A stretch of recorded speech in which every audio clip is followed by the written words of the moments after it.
Scuola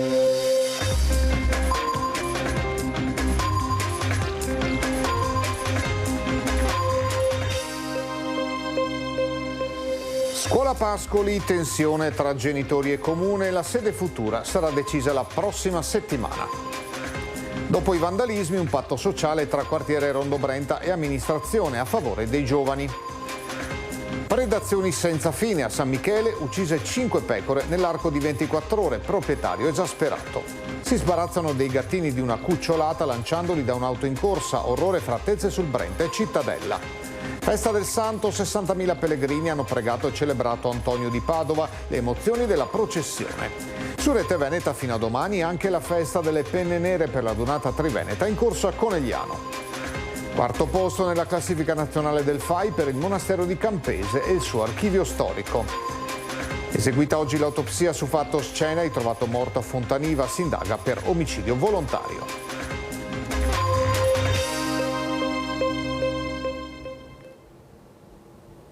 TG Bassano, buonasera, bentrovati. In apertura questi 2 striscioni comparsi davanti al tribunale in via Marinali e davanti all'ex sede della scuola Pascoli. In ballo c'è la decisione su dove andranno a scuola gli alunni da settembre. L'opzione tribunale non è più percorribile e la sistemazione della scuola non è nei pensieri dell'amministrazione. Se a questo aggiungete che l'inizio del nuovo anno scolastico è letteralmente dietro l'angolo, la faccenda si fa decisamente complicata. Stiamo parlando ovviamente degli scolari della Pascoli che hanno iniziato le lezioni a settembre nella loro scuola e le hanno finite negli spazi del tribunale a causa del crollo che ha evidenziato una situazione molto complessa nell'istituto. Questa incertezza non piace ai genitori e questo lo sapevamo già, visto il confronto piuttosto serrato tra famiglie e amministrazione che va in scena da mesi ormai.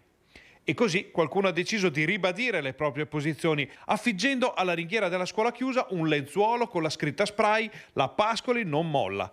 Nello stesso momento uno striscione è comparso anche al tribunale con la scritta «La vera giustizia è una scuola degna». Una presa di posizione forte e chiara nei confronti del comune, che non ha ancora comunicato alle famiglie dove andranno a scuola i piccoli fra poco più di 2 mesi. La proposta delle canossiane ha fatto storcere il naso a tanti nuclei familiari, come era successo nel 2021 con il trasferimento temporaneo della scuola di Sant'Eusebio per i lavori al plesso del quartiere. Sul piatto c'è pure un trasferimento agli Scalabrini, che pare essere più gradito a parte delle famiglie. La cui speranza è che si metta però mano alla Pascoli e che le magagne vengano sistemate in modo da poter fare ripartire le elezioni.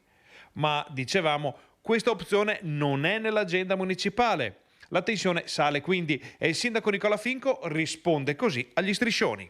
In merito agli striscioni che sono comparsi davanti alla scuola Pascoli e al tribunale non dico assolutamente nulla, in quanto si tratta di striscioni anonimi, di forme di protesta che io non tollero, in quanto siamo un paese civile. Se qualcuno ha qualcosa da dire al sottoscritto piuttosto che agli assessori, sa benissimo dove trovarci.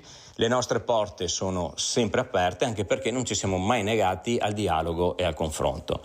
Per quel che riguarda l'edilizia scolastica, sapete che è uno dei temi che ho affrontato fin dall'inizio del mio mandato. Ho ereditato tutta una serie di edifici scolastici vecchi dove è sempre stata fatta la minima manutenzione, quindi oggi abbiamo un grande patrimonio ma tutto da risistemare. E fra pochi giorni l'amministrazione scioglierà le riserve. Settimana prossima con la mia giunta affronteremo l'argomento e decideremo dove trasferire i ragazzi della Pascoli per il prossimo anno scolastico, quindi dal mese di settembre, sulla base di alcune valutazioni che faremo. E a proposito di città e di situazioni di tensione, c'è stato dibattito per il degrado, in particolare a Rondo Brenta, ma proprio davanti alle nostre telecamere è stato siglato un patto, una stretta di mano. Una stretta di mano per rinsaldare un rapporto fondamentale per superare l'allarme Maranza che suona forte e insistente a Rondo Brenta. Amministrazione e quartiere si incontrano davanti alle telecamere di Rete Veneta per sottolineare ancora una volta che da soli non si va da nessuna parte. Sono qui anche per, fra virgolette, calmare un po' gli animi, perché mi sembra che si siano un po' scaldati, però ci tenevo a dire che comunque noi come comitato di quartiere siamo in costante contatto con l'amministrazione e anche l'assessore e cerchiamo di tenere monitorata la situazione, oltre al fatto che l'amministrazione l'amministrazione stessa si sta impegnando molto per aiutarci. La Presidente del quartiere ribadisce che le forze dell'ordine ci sono e si vedono, ma naturalmente non possono essere presenti 24 ore al giorno a Rondo Brenta. L'assessore alla sicurezza dal canto suo annuncia l'arrivo di nuove telecamere. Stiamo pensando innanzitutto di mantenere strettissimo rapporto con il Presidente e il Consiglio di quartiere. Poi quello che è già stato evidenziato come esigenze immediate di creare una copertura della vigilanza passiva, quindi piazzeremo a breve un paio di telecamere in punti strategici. Terza cosa, abbiamo raccomandato alla Presidente, che ci dà ampia assicurazione, di continuare un monitoraggio della situazione, però anche di stringere rapporti sempre più possibile di vicinanza con le famiglie. Non c'è solo la vigilanza, non ci sono solo le divise, c'è anche e soprattutto spazio per cercare di creare una nuova rete sociale, un modello di quartiere che si prenda cura dei propri giovani. E questo può partire solo dal colloquio stretto e costante tra amministrazione e famiglie. Soprattutto in questo periodo estivo c'è il rischio che venendo lasciati a loro stessi si occupino di cose poco ortodosse. Quindi il segnale che vogliamo dare noi è impegnarsi con le famiglie innanzitutto e responsabilizzare il più possibile i ragazzi. E anche dal quartiere arriva una mano tesa alle famiglie. Se qualche ragazzo o qualche famiglia si trova in difficoltà e non sa come contattare gli assessori o il comune, può semplicemente contattare noi ci adoperiamo. Come quartiere, come comitato, sia io che i miei volontari, cioè i volontari, noi ci siamo sempre. Dialogo aperto dunque, ma a Bassano c'è anche una porta chiusa, tanto chiusa. Quella porta chiusa, con la scritta chiuso, ripetuta per 6 date consecutive, di fatto 7 contando anche domenica 15 giugno, non ha lasciato indifferente nemmeno il primo cittadino di Bassano, Nicola Finco, ben consapevole dell'importanza e delle difficoltà che il Tempio Ossario da anni sta vivendo. Sul Tempio Ossario ci sono tutta una serie di problematiche che stiamo cercando di affrontare. Adesso stiamo trovando un accordo anche con il Ministero per avviare un protocollo d'intesa per una prima fase di restauro sulla base delle risorse che lo stesso Ministero metterà a disposizione, e un po' alla volta poi andremo anche a riorganizzare quella che è l'apertura del Tempio Ossario con presenze fisse, con tutta una serie di accortezze che un luogo così importante merita. Avere visitatori, e a Bassano sono palesemente in aumento dall'Italia e dall'estero, e non avere i luoghi da visitare aperti non fa certo bene all'immagine della città, ma l'impegno, assicura il sindaco, è massimo per restituire ai cittadini un luogo simbolico di grandissimo valore storico. Abbiamo già puntato i fari come amministrazione, un po' alla volta, anche grazie alle tante persone che sono rese disponibili proprio per mantenerlo aperto. Cercheremo di trovare la soluzione migliore in modo da renderlo fruibile 7 giorni su 7. Questa è la storia, poi c'è l'attualità drammatica che arriva ad esempio dalla striscia di Gaza, con il genocidio in atto, migliaia di morti, tantissimi bambini. Ieri più di 1000 persone hanno partecipato ad un corteo gremendo Piazza Libertà, con molti giovani presenti, bandiere della pace, quelle della Palestina e il grido Palestina libera. Lo sfilamento da Prato Santa Caterina, attraversando poi le 2 piazze del centro. L'evento, organizzato dal Coordinamento Associazioni Bassanesi, voleva sensibilizzare l'opinione pubblica sulla situazione atroce che si vive a Gaza, con gente ridotta alla fame senza supporto sanitario. Ma soffiano anche altri venti di guerra tra Israele e Iran. Nelle ultime ore abbiamo raccolto le opinioni, soprattutto le paure della gente. È un pericolo per tutti, per noi tutti, perché può scoppiare la guerra mondiale, perché dove si interviene anche l'America siamo a posto là, perché siamo sotto il dominio russo, cinese, hanno occupato tutta l'Africa, perciò purtroppo gli israeliani devono sopravvivere, e se non fanno così non vivono. È preoccupata? Sì, abbastanza, però purtroppo non si sospettava questo. Sì, per me è una cosa brutta e speriamo bene. Nessuna preoccupazione diretta o indiretta, magari sui prezzi del petrolio, gas? Mi pare che quelli fanno come vogliono, i prezzi proprio, non lo so. Al momento non è preoccupato? Ma al momento non mi pare che sia la prima situazione un po' precaria, ce ne abbiamo altre accese da più tempo e mi pare che già quelle stanno creando qualche problema. Quindi... Purtroppo siamo comandati da questi signori alti che non ne frega niente di noi e fanno quello che vogliono e quindi siamo nelle sue mani, purtroppo non siamo noi che decidiamo. Siete preoccupate? Sì, certo, molto. Perché? Può avere conseguenze dirette anche qui? Beh, dirette no, però magari qualche attentato potrebbe scapparci. Poi noi siamo un paese di provincia, magari sulle grandi città è più pericoloso. C'è da tenere presente che siamo alleati con Israele, di conseguenza potremo essere coinvolti anche andando avanti. C'è troppa gente immischiata in un modo o nell'altro. E comunque quella zona lì è sempre stata, come posso dire, fonte di problemi anche per tutto il resto del mondo, insomma, dai tempi dei Romani e di Gesù. Anche prima. Continuano le predazioni dei lupi sulle nostre colline, 5 pecore sbranate in poco più di 24 ore a San Michele. 5 pecore sbranate dai lupi in 24 ore nella proprietà di Ugo Cappozzo a San Michele di Bassano, al confine con Varrovina. Uno shock per questo nostro telespettatore che con tanto rancore in corpo ci racconta lo scenario che si è trovato davanti per 2 mattine di seguito. 3 pecore l'altra sera e 2 questa notte. Indubbiamente questi branchi sono diventati pericolosi ormai. Però io ritengo che siano ancora più pericolosi le persone che sono sedute nei nostri uffici, che praticamente io li considero degli ignoranti perché ignorano le fatiche che facciamo noi per fare tutto questo, tenere pulito. Le pecore erano qua perché aiutavano l'uomo a tener pulita quest'area. Beh, ovviamente le pecore sono qui per fare pulizia. Ovviamente se non si fa pulizia rimane erbaccia, rimane erba secca con possibilità di principi di incendi. E dice questa cosa è quello che succederà se si continua così, se si va avanti così? Beh, in futuro questo sarà l'avvenire. Cappozzo ha denunciato la predazione delle sue bestie dilaniate dai lupi ai carabinieri forestali. Certo è che la gente si sente sempre più abbandonata, soprattutto da chi governa e dovrebbe pensare alla tutela di chi vive e lavora in un determinato territorio. Noi non siamo tutelati. Noi siamo vittime, allora le pecore sono vittime dei lupi e noi siamo vittime della gente che è in ufficio. C'è tanta rabbia? Moltissima. E poi ci sono gattini vittime degli uomini. Potrebbe avere le ore contate l'autore dell'abbandono selvaggio di 2 gattini avvenuto nei giorni scorsi a Tezze e a Cittadella. In un caso alcune persone hanno notato un gattino volare dal finestrino di un'auto gettato tra i veicoli in transito a Belvedere. Si tratta di una femminuccia messa in salvo grazie all'intervento di una donna.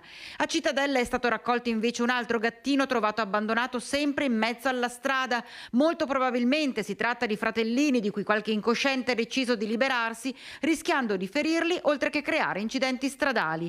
Entrambi gli episodi sono stati segnalati alla LAV, che adesso procederà alla denuncia. Le autorità locali, che grazie alla descrizione dell'auto fornita dai testimoni e alle telecamere della videosorveglianza potranno risalire i responsabili, che dovranno rispondere di reato penale punito con l'arresto fino a 1 anno o con l'ammenda da 1.000 a 10.000 euro.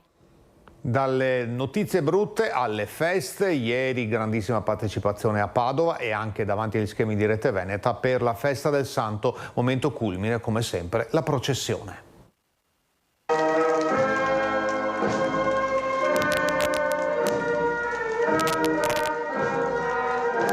L'applauso alla statua del santo e alle reliquie all'uscita della basilica e l'abbraccio di Padova e dei fedeli a Sant'Antonio nel giorno della sua festa.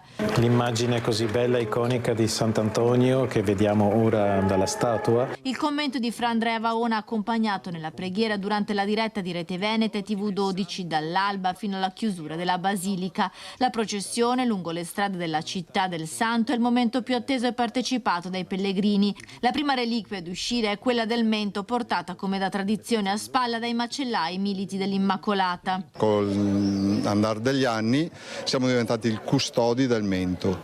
Allora il mento, quando è stato trafugato, quando è rientrato ce l'hanno dato in mano noi e noi l'abbiamo preso e lo abbiamo riportato alla Sala del Tesoro. I frati della Basilica, guidati dal ministro provinciale padre Antonio Brandinelli, con la reliquia del dito del santo, insieme a padre Antonio Ramina, rettore della Basilica, e al vescovo di Padova Claudio Cipolla. Due ali di fedeli hanno accolto il passaggio della processione, padovani affacciati dalle finestre rivestite con i drappi rossi, pellegrini da tutto il mondo. Facciamo parte del popolo dello Sri Lanka. Per noi Sant'Antonio è tutto, in pratica è la nostra forza dello Sri Lanka. Come saluto vi chiedo di dire in polacco viva Sant'Antonio. I 60.000 hanno affollato la Basilica dall'alba fino alle 22:30, quando le porte si sono chiuse. Per intercessione di Sant'Antonio vi custodisca nella salute, nella serenità e nella pace, nel nome del Padre, del Figlio e dello Spirito Santo. Amen. E all'anno prossimo. Siamo pronti per chiudere, Padre Antonio, noi la salutiamo, la lasciamo entrare e vediamo la chiusura della porta di Sant'Antonio. Le porte della Basilica si stanno chiudendo, sta terminando questa bellissima giornata nel nome di Sant'Antonio. Tutto esaurito anche il pane benedetto, circa 6.000 i panini distribuiti dall'Arciconfraternita di Sant'Antonio. 6.000 panini a tutte le persone che si sono avvicinate, i devoti che hanno voluto prendere questo pane per dividerlo in casa. Al termine della processione i saluti alla città della comunità dei frati e del sindaco Sergio Giordani con un messaggio di pace rivolto al Medio Oriente. La ricchezza e il benessere sul nostro pianeta non sono distribuite in maniera equa. Vuol dire andare al di là dei schieramenti e avere la consapevolezza che quello che accade a Gaza e purtroppo in tanti scenari di guerra riguarda tutti noi e le nostre coscienze. La pace sia con tutti voi.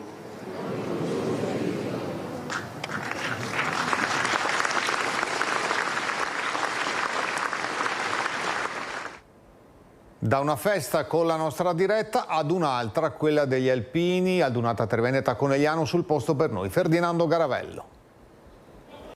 È iniziata l'adunata Triveneta di Conegliano, il raduno del terzo raggruppamento. È iniziato con un momento molto coinvolgente dal punto di vista emotivo, storico, l'arrivo della fiamma al tripode ai piedi del monumento ai caduti di Conegliano, in uno schieramento con il labaro nazionale, le 200 medaglie d'oro e le 4 medaglie d'oro della sezione di Conegliano, poi con la fanfara dei congedati della Cadore. Fino a qui in piazza sentite gli applausi, perché è il momento in cui l'adunata inizia, in cui l'adunata si presenta, in cui gli alpini si radunano per questi 2 giorni di festa. La festa oggi in città, la festa nelle strade, le fanfare, i cori, le voci, i volti, la musica, tutte cose che racconteremo anche fuori dai nostri telegiornali. Poi domani mattina dalle 7:30 lo sfilamento con gli alpini schierati per quella che si preannuncia come una giornata davvero importante. Si parla di decine di migliaia di penne nere che arriveranno, tanti sono già arrivati, lo potete vedere con le immagini di questo momento di pre-festa, possiamo dire. Poi però domani mattina tutti pronti con la maglietta del gruppo, della sezione, per marciare, per rinsaldare ancora una volta il rapporto tra il Veneto, le sue città e i suoi alpini, e noi siamo come sempre qui per raccontarlo. Torniamo a Bassano per un importante riconoscimento arrivato al monastero di Campese e ai suoi antichi documenti. Ci troviamo all'interno del chiostro del monastero di Campese di Bassano. Perché? Perché questo luogo, e nello specifico i testi antichi custoditi in questo luogo, hanno raggiunto un 4° posto a livello nazionale come luoghi del cuore promossi dal FAI, il Fondo per l'Ambiente Italiano. Con me Maria Rosa Zanotto, la referente bassanese del FAI, pensando anche che questo luogo del cuore è il primo a livello veneto. Tanta soddisfazione e un gran lavoro di squadra, Maria Rosa Zanotto. Beh, soddisfazione infinita, su questo non ci piove. Un lavoro di squadra, soprattutto un lavoro di squadra, perché se non avessimo avuto il comitato di Campese, che si sono veramente dati anima e corpo, tutto quello che potevano, non avremmo raggiunto questi risultati. Noi come FAI, diciamo, abbiamo la soddisfazione di avere intuito da subito che questo bene è difficile da proporre, perché chiuso in una stanza, in un monastero insomma poco conosciuto, e soprattutto che non potevamo far vedere, per cui la gente ha votato su fiducia. Questi testi antichi necessitano di un restauro. I lavori adesso come procederanno? Noi acquisiremo tutte le autorizzazioni della sovrintendenza, perché sono libri storici, dopodiché abbiamo già contattato degli specialisti per il restauro che faranno questi lavori, ma noi pensiamo che a breve, nel giro di qualche mese, i libri saranno rimessi, non dico a nuovo, ma comunque ben risanati, perché la nostra idea, il nostro desiderio è che la gente venga e li possa vedere. Un'ultima battuta, varcando la soglia della chiesa del monastero di Santa Croce si varca una porta santa, dobbiamo ricordare anche questo. Laterale alla porta principale c'è una porticina che si entra dentro e davanti troverete un battistero stupendo, e quella è la porta santa, dove con buone intenzioni ferme che poi si seguirà si potrà avere la remissione dei propri peccati e di conseguenza uscire migliori di come si è entrati. Da un luogo di culto ad un altro, la chiesa di Romano con i 70 anni del campanile. In tanti hanno partecipato alla festa per i 70 anni del campanile di Romano Dezzelino, che si è svolta nella giornata di Sant'Antonio. Un programma ricco, a cominciare dalla rievocazione della chiamata del campanile, la gara a tempo coi bambini che hanno percorso il giro della chiesa portando una carriola carica di pietre in ricordo dei nonni che scendevano in piazza quando le campane li chiamavano a raccolta per aiutare i manovali del campanile. Un campanile di 52 metri d'altezza costruito insomma da un intero paese. Immancabile il momento conviviale allietato dalle melodie dei campanari corda e musica che hanno dato prova delle loro abilità tirando le corde delle 6 campane. E poi tanti aneddoti raccontati dall'esperto di tradizioni Roberto Popi Frison e ancora ricerche e curiosità recuperate nell'archivio parrocchiale. Una grande festa che ha fatto rivivere ai presenti la bellezza dello stare insieme, condividendo l'amore per il proprio paese e sentendosi parte attiva di una comunità.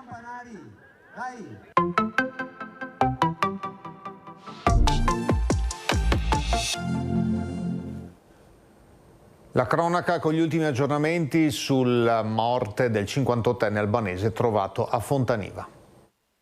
Dall'autopsia sul corpo di Fatos Cenay si attendono risposte importanti per comporre i tastelli del puzzle della morte del 58enne albanese freddato con un colpo di pistola in testa domenica mattina mentre stava andando a lavoro in una fattoria nelle campagne di Fontaniva.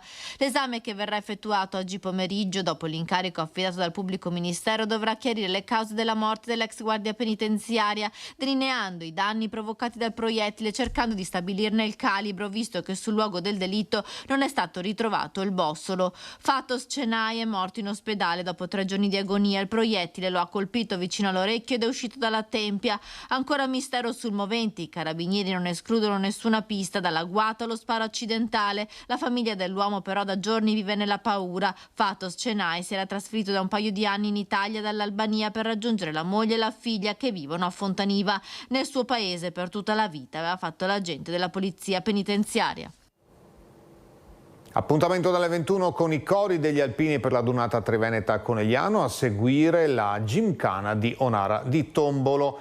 E ricordiamo domattina dalle 7:30 la diretta ancora da Conegliano per la Dunata e tutto lo sfilamento. È tutto anche per oggi con TG Bassano, grazie per averci seguito, buona serata, buona domenica.